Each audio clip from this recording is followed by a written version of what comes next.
P T I کی جانب سے پیپلز پارٹی اور نون لیگ کو جب ہدف تنقید بنایا جاتا ہے، وہ تو بڑے سخت لفظ کا چناؤ کرتے ہیں عمران، میں ان کے الفاظ تو نہیں دہراتا، لیکن ان کا مدعا یہ ہوتا ہے کہ یہ چوری چھپے خفیہ جا کے مذاکرات کرتے ہیں، رات گئے ملتے ہیں، اور بس جو ان کی خوشی ہے اسی میں سارا کچھ کر گزرتے ہیں، بوٹ پالش کا لفظ استعمال کرتے ہیں کسی کے لیے، میں دہراتا نہیں، لیکن کیا اس چیز سے، اس روش سے بدلا جا سکتا ہے بڑی پارٹیوں کو؟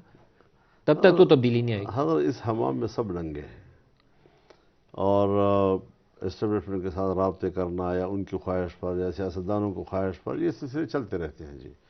بات بنیادی یہ ہے کہ ملاقاتوں سے انکار کرنے کی ضرورت بھی نہیں ہے، کیونکہ کوئی انڈیا سے نہیں آئے ہوئے جی، یا کوئی انڈیا کے جنرل نہیں ہیں، ہمارے ملک کے ہیں، ہمارے محلے کے ہیں، ہمارے شہر کے ہیں، اور ہماری ہی ماحول سے نکل کر وہ کوئی کس مقام پر پہنچتا ہے، کوئی کس وقت کوئی آرمی چیف بن جاتا ہے جی۔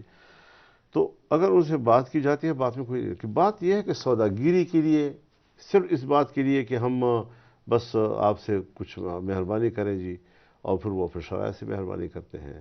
کوئی تو اپنے موقع پر تھوڑا سا ڈٹ کر بھی بات کرے، ان سے کہیں بھی کہ آپ غلط بات کر رہے ہیں۔ سو الحمدللہ ہم نے یہ باتیں کی ہیں، ہمارے اندر یہ قوت ہے۔ باجوہ صاحب سے بھی پوچھ سکتے ہیں، حیدر سے بھی پوچھ سکتے ہیں کہ ہم نے کیا انداز اختیار کیا ان کے ساتھ۔ تو آپ، ایک لاسٹ کویسچن، بالکل اینڈ پہ آ گئے ہوں، جب آپ پوزیشن لیتے تھے، مذاکرات ان سے یا ملاقات ہوتی تھی، تو آپ کیا پوزیشن اختیار کرتے تھے کہ کیا کرنا چاہیے، کیا ہونا چاہیے؟ دیکھیے، آپ اگر انہیں کہے کہ حکومت گرا دیں عمران خان کی، تو یہ تو ظاہر ہے کہ ان کا رول نہیں ہے، اس سے ہٹ کے کیا کہتے تھے نہیں، انہیں؟ ان کا رول ہے، کیسے نہیں تھا ان کہ کا رول تھا ان کا رول تھا، بالکل تھا کہ اس میں جی۔ حکومت گرا دیتے، ہاں، اور آپ کہتے رہے انہیں؟ اور ہم اس لیے کہتے رہے کہ انہوں نے جرم کیا تھا نا۔ آپ کا خیال تھا کہ انہوں نے ہاں، بٹھایا اس لیے انہوں گرائے نے بھی وہی؟ انہوں نے انہوں نے بنایا تھا نا جی۔ بنایا بھی انہوں نے ہاں، تو گرائے بھی وہی؟ گرا بھی انہوں نے۔